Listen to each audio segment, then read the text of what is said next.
பைவல்வன் ஒரிசன்னு சொல்லப்படுற ஒரு இனத்தை சேர்ந்தவர். ஆக்ரகார்னால பிடிபட்ட இந்த 5 ஏலியன்ஸுமே ஆண்ட்ரோமெடா கேலக்சியை சேர்ந்தவங்க தான். அந்த வரிசையில பைல்வனும் ஆண்ட்ரோமெடா கேலக்சியில உள்ள கியூசானான்னு சொல்லப்படுற ஒரு பிளானட்டை சேர்ந்தவர்.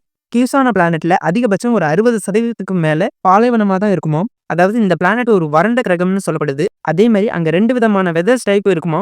ஒன்னு சாதாரண வெயில் காலமா இருக்குமா, இன்னொன்னு அதிகமான வெப்ப தாக்க நிலையா இருக்குமா. சோ இந்த மாதிரி ஒரு எக்ஸ்ட்ரீம் லெவல் ஹீட் டெம்பரேச்சர் இருக்கிற ஒரு பிளானட்ல பைவல்வனும் அவரோட ஒரிசன் மக்கள் இனமும் எப்படி வாழ்றாங்கன்னா காத்த வச்சுதானா. அதாவது அவங்க பிளானட்ல உள்ள காற்றுகளில் இருக்கிற ஈரப்பதத்தை தனியா பிரிச்சு எடுத்து அதுல இருந்து தண்ணீரை உருவாக்கி எக்ஸ்போஸ் பண்ணி அவங்க அதை யூஸ் பண்ணிப்பாங்களாம். அது மட்டும் இல்லாம ஒரிசன் இன மக்கள் சமூகமா ஒற்றுமையா அவங்க எப்படி வாழ்ந்தாங்கன்னா, கியூசானா பிளானட்ல நிறைய சிற்ப சிலைகள், ஓவியங்கள், நினைவு சின்னங்கள்லாம் ஈர்க்கப்பட்டிருக்கான். அந்த சிலைகள், ஓவியங்கள்லாம் ஒரிசன் இன மக்கள் பார்க்கும்போது நாம எப்படி நம்ம சாமி போட்டோ சிலைகள் மேல பயபக்தியா இருக்கிறோமோ, பைவல்வன் இன மக்களும் பயபக்தியா இருப்பாங்கன்னு சொல்லப்பட்டிருக்கு.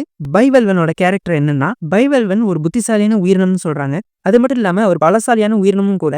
சோ அவருக்கு டெக்னிக்கலா நிறைய விஷயம் தெரியும்னு சொல்லப்படுது. அதே மாதிரி எந்த ஒரு பிரச்சனை வந்தாலும் அதை எப்படி ஃபேஸ் பண்றதுங்கிறத அவருக்கு நல்லாவே தெரியுமா. அதே நேரத்துல பைவல்வன் இனம் கேலபகஸ் இனம் போல ஒரு நம்பிக்கையான உயிரினமா இருப்பாங்கன்னு தேரியில சொல்லப்பட்டிருக்கு.